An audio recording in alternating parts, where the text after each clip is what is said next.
Thank you, Mr. Speaker, and I thank the gentleman, the Chairman of Natural Resources, for yielding. Mr. Speaker, Marine Staff Sergeant Skye Mote cared about a lot of things: his fellow Marines, his country, his family, his community.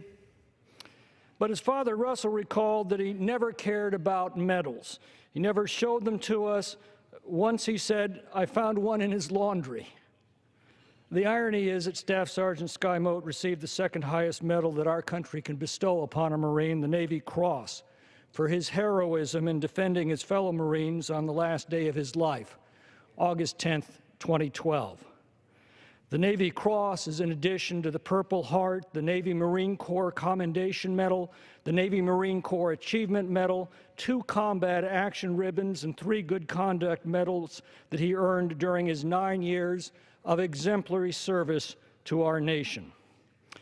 In the U.S. Marine Corps, that prides itself on maintaining the highest standards of the American military tradition, Staff Sergeant Skye Mote stands conspicuously above and beyond. On that day, that last day of his life, Sergeant Mote was at his post in the Tactical Operations Center of the 1st Marine Special Operations Battalion in Helmand Province. On that day, a so-called Afghan police officer opened fire on the Marines who had come there to help that country. When the attack broke out, Sergeant Mote was in an adjoining room. He could have easily escaped to safety. According to the Navy's citation, quote, "He instead grabbed his M4 rifle and entered the operations room, courageously exposing himself to a hail of gunfire in order to protect his fellow Marines. In his final act of bravery, he boldly engaged the gunman, now less than 5 meters in front of him, until falling mortally wounded," end quote. According to the citation, it was Mote's actions that stopped the attack and forced the attacker to flee. It was this heroism for which he received the Navy Cross.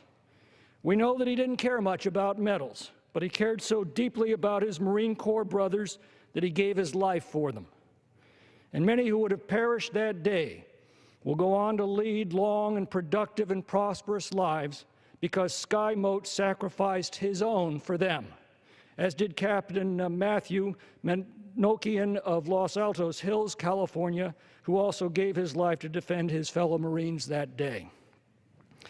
Staff Sergeant Mote and his unit had been in the thick of the fighting in Afghanistan, often functioning as a commando force. During their tour in Puza, he and his unit were often engaged in day-long firefights, and Mote in particular had often exposed himself to grave danger. His family didn't know a lot of this at the time.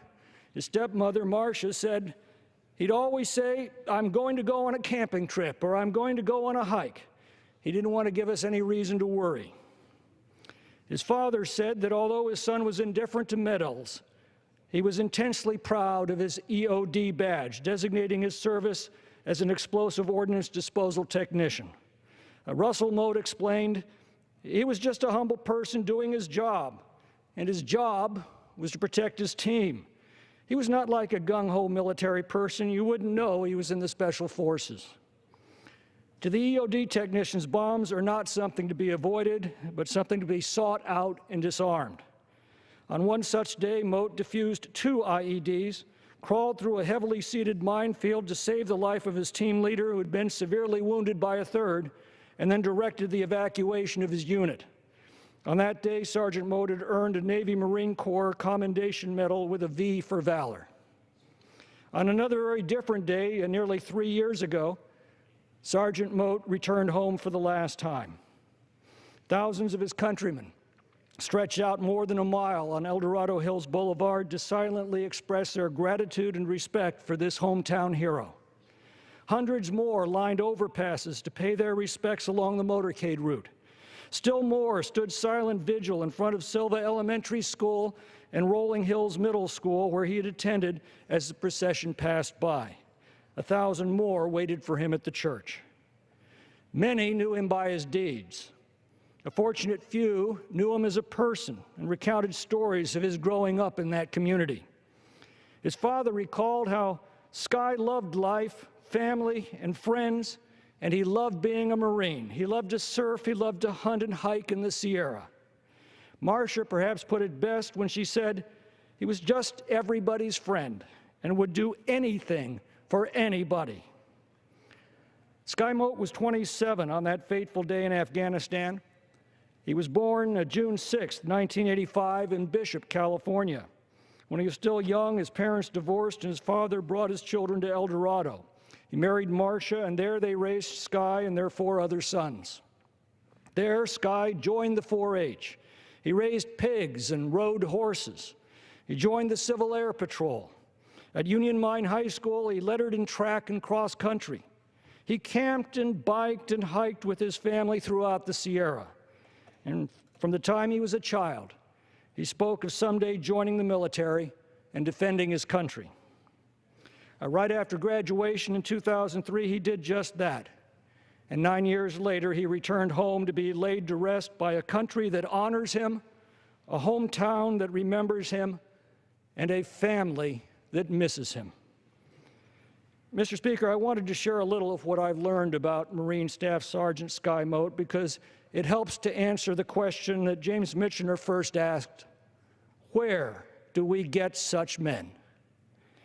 Well, we get them from the heart and soul of America. We get them from good and decent families like the Motes. We get them from little towns like El Dorado, California. We come here today to the hall of the House of Representatives to try to honor a hero who didn't care much about medals.